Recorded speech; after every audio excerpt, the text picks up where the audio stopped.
Hey, what's up? This is T-Dub Jackson with you again. Looking a little scraggly here. I'm getting ready for a big 3-day weekend, and just thought I would read you a couple more letters. And I'm thinking about calling this the Help Me T-Dub. Kind of like the Dear Abby, or I thought about Dear T-Dub, but I thought let's be original. And most of the questions that I get through email or in the letters is usually the subject is something to do with Help Me T-Dub, something along those lines. So let's read a couple letters. Let's read some good ones first, because I don't want this to be about all bad news all the time. This one, he's got a very original first name, so I'm not going to read his first name. But it says, I wanted to write and say thank you for the audiobook. I bought it 24 hours ago, have been listening to it all day, and it's changed my outlook on my whole situation. Honestly, at the time, I was desperate for something to make me feel better and was convinced this was a scam.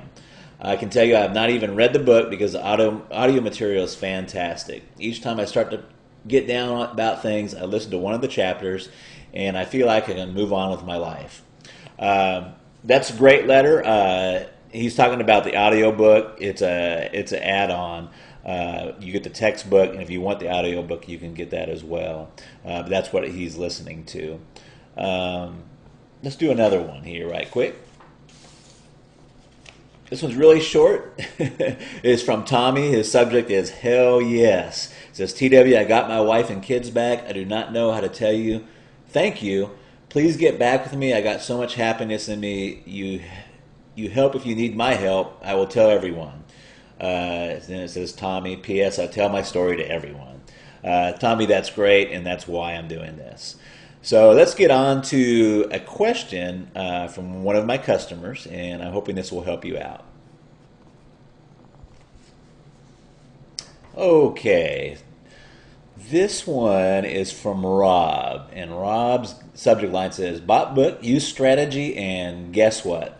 A little after 2 weeks, my ex called me. I hope I handled it well, but I don't know.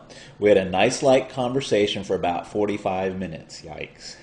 We'll get to that. She basically asked me how things were going and said she just called to see how I was. How do I interpret this? I'm now going to wait another week and call her and ask her if she wants to meet. Is this the right strategy? Thanks, Rob. Rob, this is kind of a common situation, and kind of goes along with people making some common mistakes. And what happens is, and don't feel bad because it's normal to feel this way. What happens is you start making some headway. Your ex starts to call you, or they're coming around because you're pulling now instead of pushing, and they start coming towards you. But then it goes into you get too excited. And I have a name for this. I can call it premature reconciliation. That's premature reconciliation. So, for example, you were talking about in your letter that you talked to her for 45 minutes. That's way, way too long. Way too long. When you if they call and they catch you off guard and you don't catch the caller ID, you always want to be friendly. You can say, hey, it's great to hear from you. I'm like so busy, I don't have a whole lot of time to talk. Maybe at some point we can get back together and chat and stuff, but I don't have a whole lot of time to talk right now. And you really cut that conversation short. And the same thing, what happens a lot with a lot of folks is their ex will start to call and text message them again and do a lot of texting. And let me tell you, see these two things right here? I don't know if I got this up here so you can see it or not. These two things right here. Your two thumbs, those are the two body parts. They can really destroy your chances of getting your ex back. Okay? Don't text, especially in that period where we are trying to work and attract them back. Don't be using that text message. That will just destroy your chances. What you want to do and what your attitude wants to be, and again, it's not all about just what you say and the words. It's got to come from the inside and the attitude.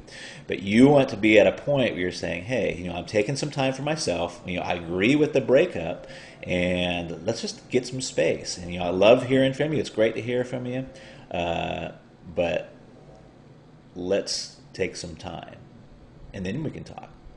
Okay? Does that make sense? Let me give you another example. Okay, here's a perfect example of what I'm calling the premature reconciliation. And I don't have the email in front of me, but I remember it very well, and it's all too common situation. But this was from a customer, and she got too excited. She started to make some headway and make some progress, and her boyfriend called her one night all sad and depressed, and she wrote me, and the reason she was writing me, she's all, your system was really working for me. And he called me one night and he was depressed and he said he missed me. So I dropped everything and I ran over, and I remember her exact words. He said, I ran over there and I professed my undying love to him. And I think, and she didn't come out and say this, but I think they slept together that night. Because when she was writing me, she said that he went cold the next day and basically said, last night was a mistake and we should stay broken up, so on and so forth. And that's why by him saying that last night was a mistake, I really think they slept together. So what should she have done? What should she have said? It would have went a lot better if she would just said, hey, it's so great to hear from you, and gosh, I'm sorry you're going through such a tough time. But at this point, I'm just not ready to see you or do anything like that. But hey, why don't you give me a call in a week or two, and maybe we can get together and go have some coffee or something. You see, that would have been way more powerful. That would have been way more pulling. And he would have thought about her for a week or two, and she would have been in his thoughts and mind, rather than her going back over there and professing her undying love, which is just not going to work. And she was a little upset with me because she said your system started to work, but then it just went all haywire.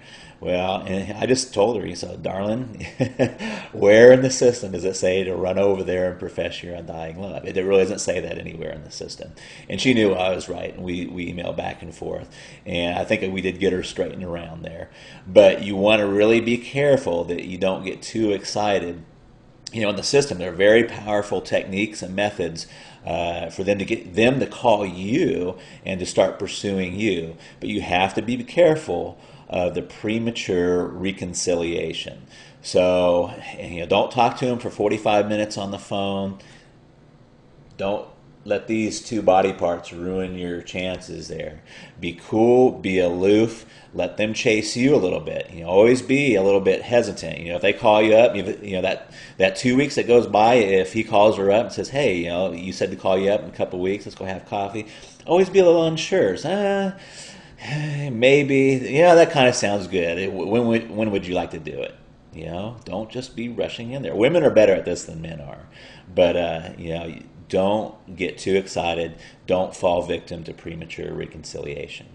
If you don't have a copy of Magic of Making Up, I would just like to very gently nudge you to click the link underneath there. And it really does work. It's not a scam.